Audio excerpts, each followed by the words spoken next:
C'est ça le premier signe de la foi d'une personne. Sa capacité d'avoir de l'amour en elle, de sortir d'elle-même pour se mettre au service de l'autre, d'être capable de partager le fardeau de l'autre pour l'aider. Jésus a probablement vu aussi que ces gens-là se sont efforcés de l'amener au Christ.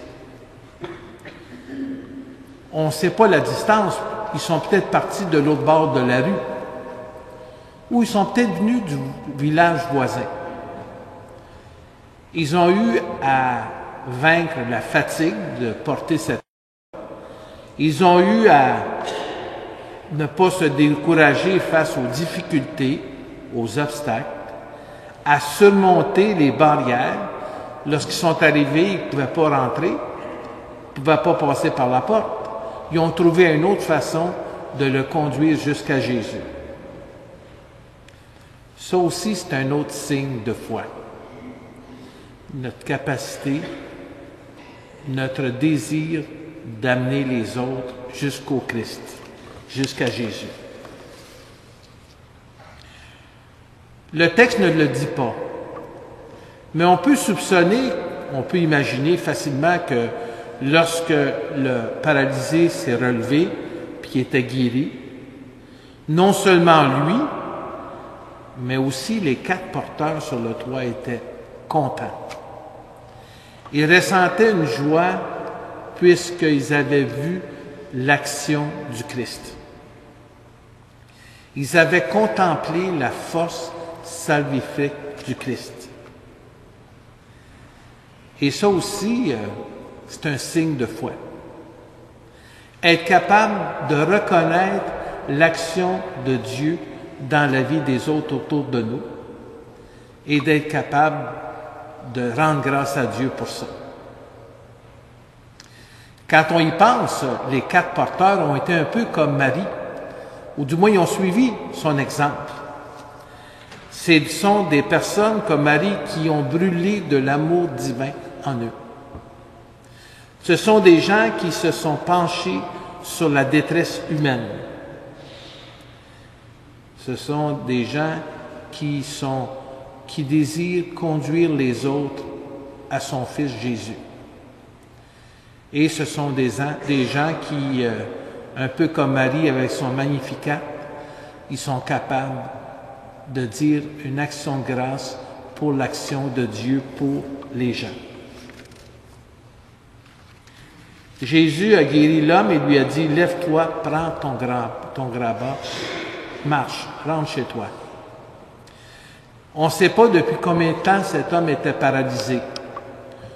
On peut soupçonner que ça faisait bien longtemps et qu'il devait être très tanné d'être toujours collé à son grabat.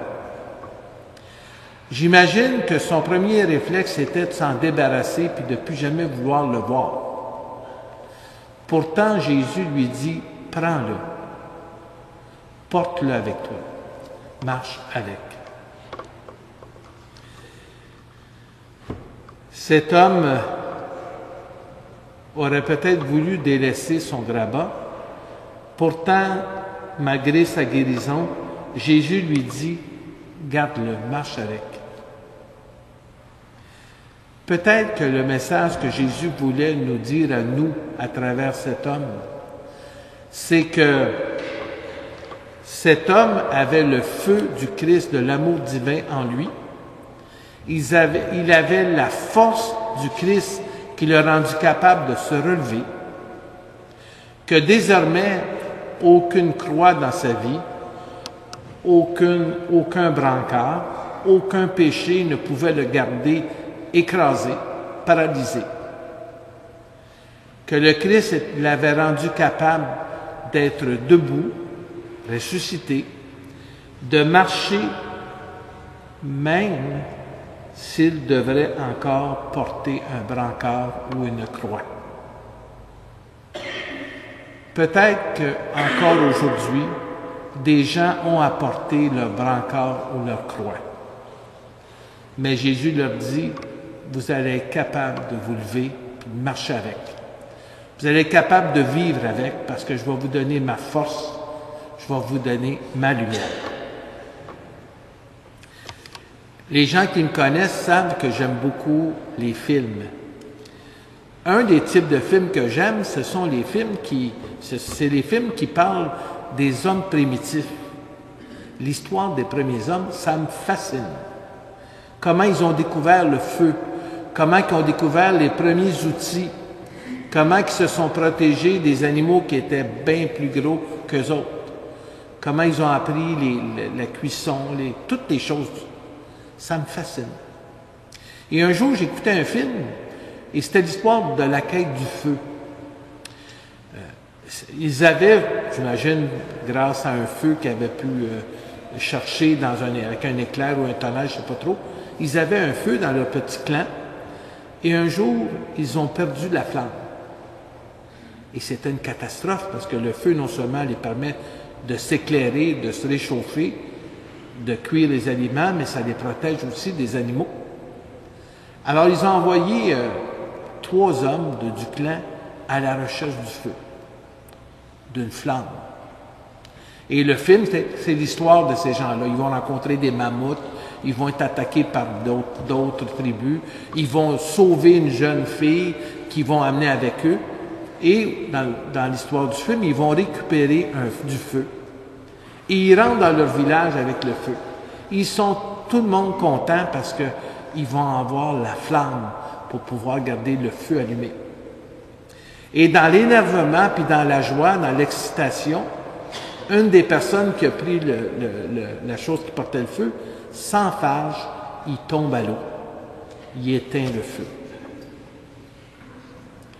Mais ce qu'ils ne savaient pas, c'est que dans l'histoire, la fille qu'ils ont récupérée, sauvée, qu'ils avaient accompagnée, elle connaissait le secret du feu. Et avec 2 bâtons, en frottant, elle a réussi à rallumer le feu, à la grande surprise et à l'émerveillement des autres.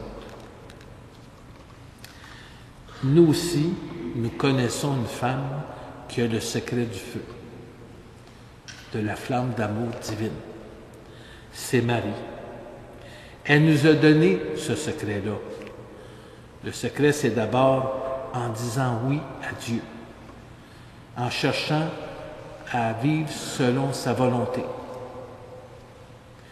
Le secret, c'est, elle nous le dit, faites tout ce qu'il vous dira, en écoutant la parole de Dieu. Le secret, bien sûr, elle l'a vécu dans la présence de son Fils Jésus, nous aussi, dans le dialogue, dans la présence du Christ à travers la prière, le chapelet, comme on l'a fait ce soir, l'Eucharistie, comme on va faire, et les sacrements.